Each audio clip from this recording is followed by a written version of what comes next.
Hello, my name is Cole, and today I'll be talking to you about aircraft from the 1970s to the 1990s.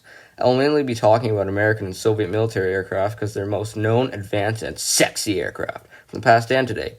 So what aircraft were introduced in the 1970s? Well, jet airliners had just been introduced. The Boeing B-747, for example, had 4 turbofan engines capable of giving the Boeing 900 kilometers per hour on a cruise speed. It had 4 main landing wheel bogies to support its insane weight. What is a bogie? A bogie is a chassis or structure that carries a wheel set. Moving on, it was a double-decker aircraft with a raised cockpit so it could be turned into a cargo plane. Unfortunately, by the early 2000s, most of these planes, 61 to be exact, had crashed. 3,722 people had died in these crashes. Just recently has the last passenger's 747 been retired from service. Other jet airliners like the Lockheed L-1011, introduced in 1972, and the Douglas DC-10, introduced in 1971, share the same fate in the late 1990s or the early 2000s. Now we have the most recognizable jet, the Concorde. The Concorde is a British-French turbojet-powered supersonic passenger airliner that was used from 1976 until 2003. It had maximum speed over twice the speed of sound at Mach 2.04, or 2,180 kilometers at cruise altitude. Kilometers an hour at cruise altitude. With a seating from 92 to 128 passengers, first flown in 1969, the Concorde entered service in 1976, operated for 27 years. It is only of 2 supersonic jets to have been used with the public.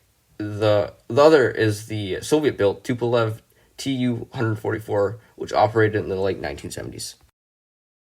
What the Concorde had and the Tupolev had was a droop snoot. It didn't really do much. The only thing it really did was give the pilots a better view of the landing strip that they were going to land on.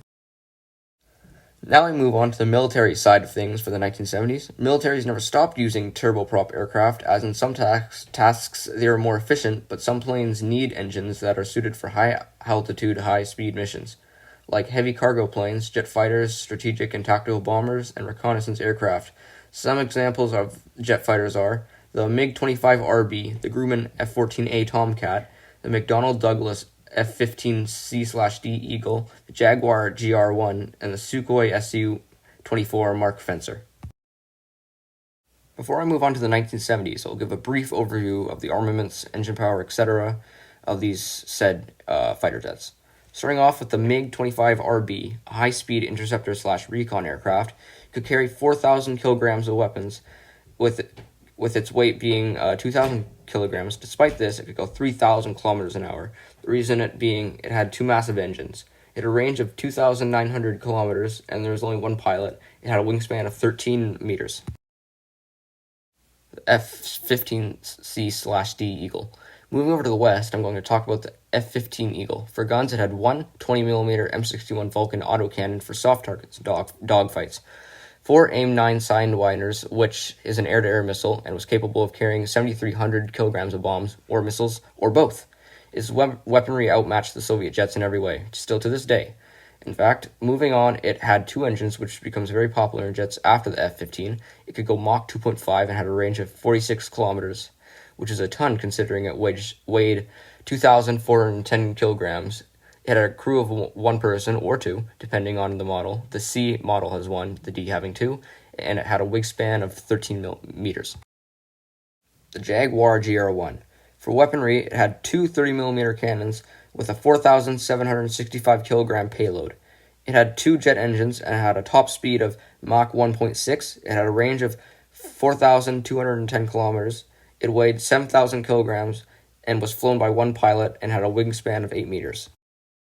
And of course, what am I doing? I cannot forget about the A-10 Warthog!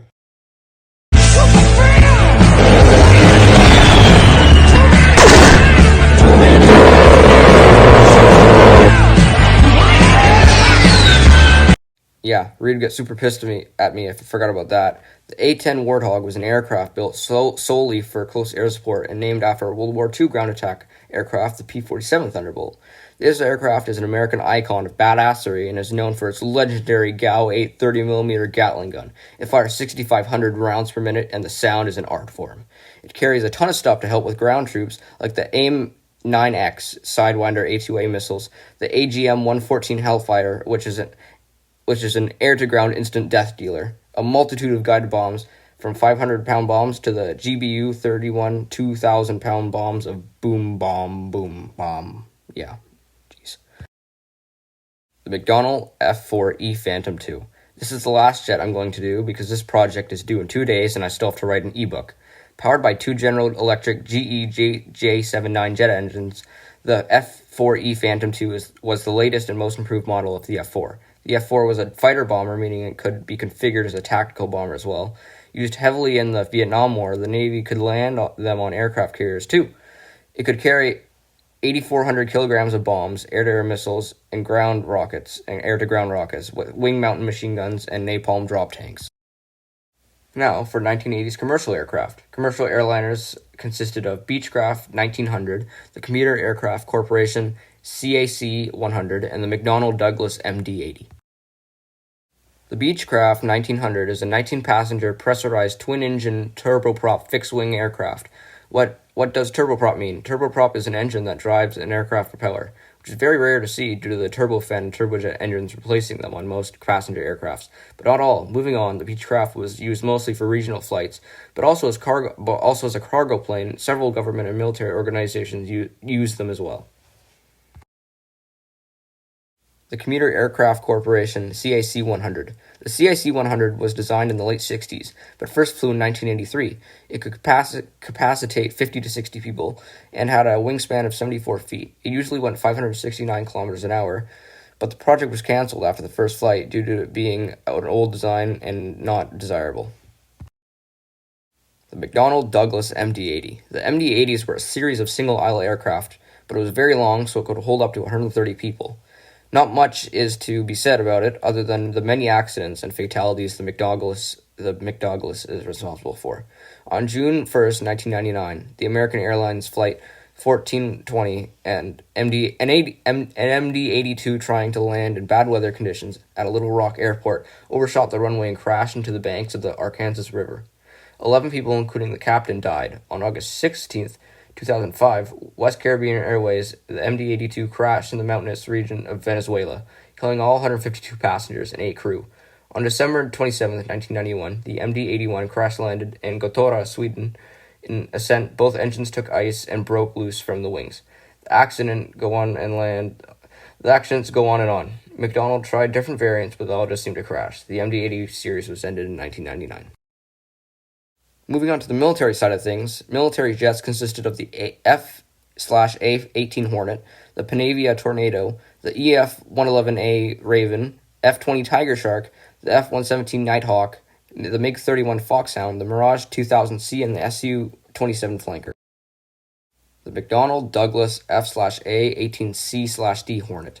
The F/A-18 Hornet was one of the United States Navy's best fighters. It's carrier-capable, meaning it can land on boats, and has been redesigned and modernized to become an even better, bigger, faster, and deadlier version, known as the F/A-18EF Super Hornet, which is still in service with the U.S. Marine Corps and Navy until the late 2030s. Alright, more on the original. The Hornet. It has one M61 20mm autocannon, 2 wingtip-mounted AM-9 sidewinders, and can carry up to 6,220 kilograms of either AIM-120D or AMRAAMS Advanced Medium Range Air-to-Air Missiles, bombs, guided bombs, fuel tanks, or jamming pods, or a mix of everything. It has 2 engines capable of yeeting it into 1,900 kilometers an hour. It has a range of 3,670 kilometers, not including external fuel tanks that can be attached. The MiG-31 Foxhound. It has a 23mm cannon and 4 to 6 long-range air-to-air missiles. It is capable of going 3,000 kilometers an hour because it has 2 engines. It is impressive because it weighs 21,800 kilograms. It has also a range of 3,000 kilometers. It has a crew of 2 and a wingspan of 13 meters. The Mirage 2000C. The Mirage has 2 30mm cannons and a 6,300 kilogram payload. It weighs 7,500 kilograms, has 1 engine, and goes Mach 2.35, and can be used by 1 or 2 crew members, and has a range of 3,335 kilometers and has a wingspan of 9 meters.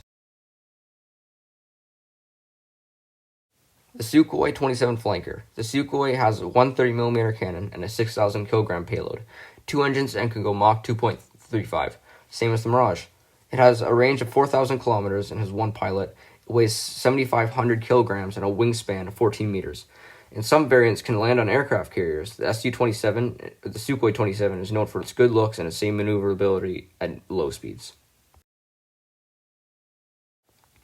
For the 1990s aircraft, we have the Northrop Grumman B-2A Flying Dorito, as on the screen right now, the SAAB GAS-39 Gripen, the F-2A Raptor, the SEG Z-Boy, the Yak-141, the Su-35 Super Flanker, and the Su-37 Terminator, and the Xinguo and the YF-23A Black Widow 2. The Flying Dorito can go really, really fast with a top speed of 1,103 kilometers and has a range of 13,898 kilometers. It has 4 engines and can be operated by a crew of 2 or 3. It weighs 71,700 kilograms and can carry 82,500 pound bombs, which sounds crazy looking at how much it actually weighs. It can carry up to 181,473 kilograms of bombs and has a wingspan of 52 meters. The Su-37 Terminator can terminate capitalists as fast as it can actually go. It has a 30mm cannon and it can carry up to 8,200 kilograms of bombs and air-to-air missiles and air-to-surface missiles, which kills capitalists, of course, as every communist true communist wants. It has 14 hardpoints, but what is a hardpoint? A hardpoint is a frame on the outside of the wing that can carry extra bombs, missiles, ammunition, and fuel. It has 2 engines and can go up to 2,440 kilometers. It has a range of 3,500 kilometers and has one pilot and a wingspan of 14 meters. And it weighs 18,500 kilograms.